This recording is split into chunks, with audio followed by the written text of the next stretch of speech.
Well, a director called Derek Burbage told me about him because we were doing a documentary called Swank, I think it was, and we needed somebody cheap and talentless to do the music. And Derek Burbage said he knew exactly the bloke, and that was John Otway. There was one piece of music that he wrote that was fairly listenable to, which went with a whole piece about the Glasgow School of Art. It's quite a sort of operatic piece that he wrote. Sadly, he sung it, which ruined the whole thing. But yeah, that's when I met him and worked with him a little bit on that. We had him on the show as well, occasionally doing things, because if we had anything totally humiliating that no self-respecting human being would do, then John would do those pieces. Did you ever see John perform? Yes, I have seen him perform. The reasons I've seen him perform is not because I was willing to go to his gigs at all, but because if you ever get anywhere near John Otway, he decides to send you maybe 5-6 newsletters a year about his life, which his life, it seems to me, is supremely dull. And he obviously doesn't have any friends because he has to elicit friends by sending you information in the post. And really you feel beholden to go to at least one gig every 2 years because he sent you so many trees in the post full of information of what he's up to, as if anybody is interested. When was the first time you managed to see him without him, before he collared you in these databases? I think I saw him at the Edinburgh Festival doing the drums thing, where I'm sure you know, he strapped a lot of electronic drums to his body and rolled about on the floor, and thought that was clever. Personally, I thought it was the sort of thing a child could do, but John seems to have made a career out of it. Have you seen him bash his head against the microphone? Yes, I have seen him bash his head against a microphone, and actually he's very good at that. Luckily he has no brains, so actually hitting a hard object with his head is not a problem for John. How would you describe John's appearance when you first saw him? He is physically repulsive, and one of the games that you can play when you go to a John Otway concert is the Let's Not Throw Up When John Otway Comes on Stage game, which most of his audience play. And I've succeeded in winning many times because I haven't thrown up yet at the sight of him. When he takes his shirt off, especially when he's very sweaty, that takes some control, because he's a poor physical specimen. I'm surprised he's alive, really. Did he act? He tried to act, but unfortunately he can't. We gave him many chances. But John is an appalling actor, and frankly we had to get other people that were better in the end. But you did use his music. Yes, I mean, as I say, the Glasgow School of Art piece of music was virtually the only really a good piece. The rest of it was sort of incidental music, quite a lot of which I've heard in lifts since, and funnily enough that's where it seems appropriate. Did he write any lyrics for Yes, he did write what he calls lyrics. I think they're just things he's got out of Christmas crackers or something that he puts to music. He's not a gifted poet, let's put it that way. When was the last time you, I suppose loosely since the word, acted with John? Or tried to act? I have refused to act with him ever since Scoff and Swank. And that's why I've had a career and John hasn't.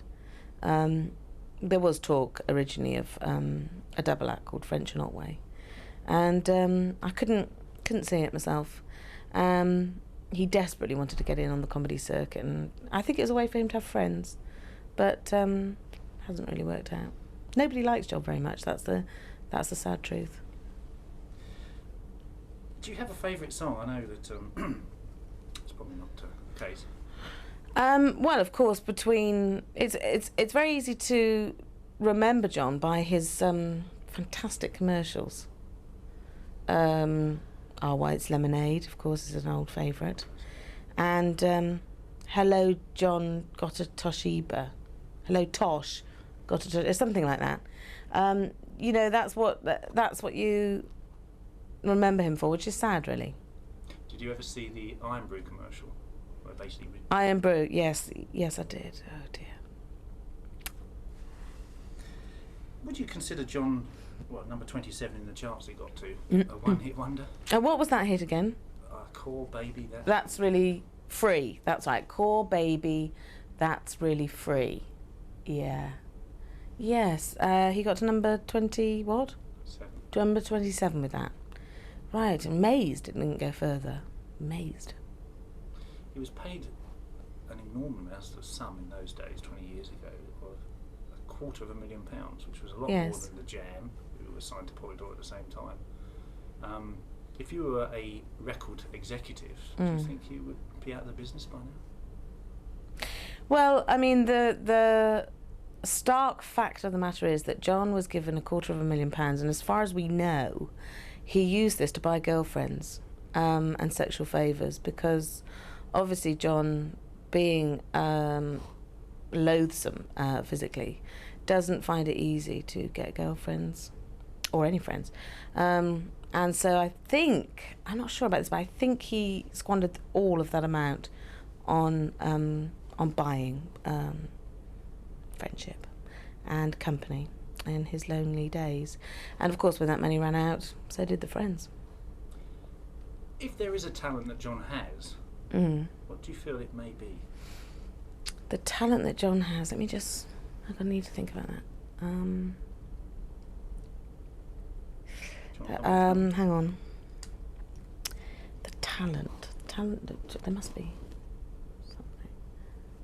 John's talent. God, that's impossible. Do you want me to actually say the talent that John Otway's got? He can stand up. I don't know. That's about it, I think. In my mind, he's a morally unfit person. He's spiritually empty. He's a vacuous airhead. He's a loathsome creature. When I rang you up and asked you to say a few words, kind words about John, what were your first thoughts? Well, my first thoughts were that you can't really say kind words about John. You can be kind in the way that you be kind about, I don't know, some poor little lame dog that hangs around your house and you ought to give sausages to, just to keep them alive. That's how I feel about him. If there was a sentence or a couple of words, perhaps, to sum him up? Yes. Unpleasant would be one of them. Poor personal hygiene. Can I use those words? I think anyone who's been near John would agree with that. He's a toad. If you had any advice for John, what advice would it be? I'd advise John to get into something less visual, so that people don't have to look at him. Something like knitwear, or I don't know, some kind of cottage industry that he can do at home, and frankly, not have to bother any of us anymore, because we don't want to have to look at him. But don't you think it's a kind of a nice thing that there is people like John where you can feel sorry for them in your profession? Absolutely, yeah. I mean, it is good to have people like John around, because then you feel great about yourself. You just know that you're A, more talented, B, more attractive, C, you've got loads more dosh, and D, you've got some friends. And that just makes you feel great, because you know John hasn't got any of those things. If you were to describe his physical appearance to somebody who hasn't seen him, how would you describe it? You've seen his body when he rips. Yeah, streak of piss. Is there a double act that you think John could play with? Well, I'm certainly not going to let him play with mine, that's for sure. No, I don't know. John and perhaps Ernie Wise should get together. I don't know. He's such a loser that really John. It's such a sad thing. I mean, really, when I think about John, poor John. It's just been so hard for him, because he has really tried, and he's just awful. He's talentless. Poor guy.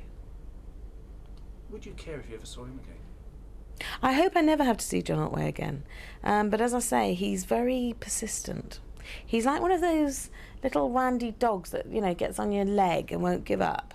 And he keeps making you go to his gigs. And I saw him recently with Alexi Selva. Thank God Alexi was on, you know. So, you know, while you're watching John, you're thinking, well, somebody's going to come on soon that's got a talent to perform. You know, and most people were in the bar while he was on. Do you feel if you were stuck in a lift or a pub, he's the sort of person you would avoid? Yeah, if I got stuck in a lift with John, I would actually use my own razor blades to cut my wrist rather than have to spend any time with him at all. He is the most supremely dull man you will ever meet.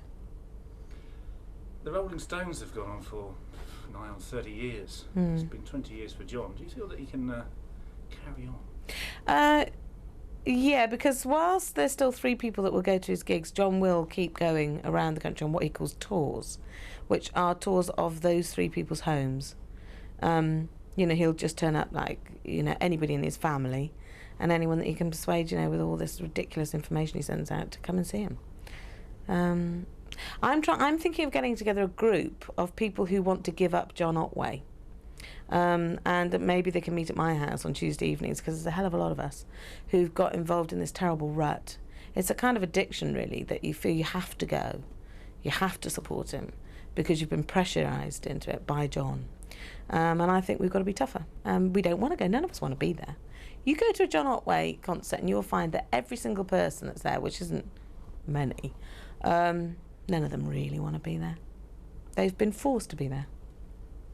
If John had chosen another occupation Yeah. than trainee rock star, Yeah. what do you feel he might have been better at doing?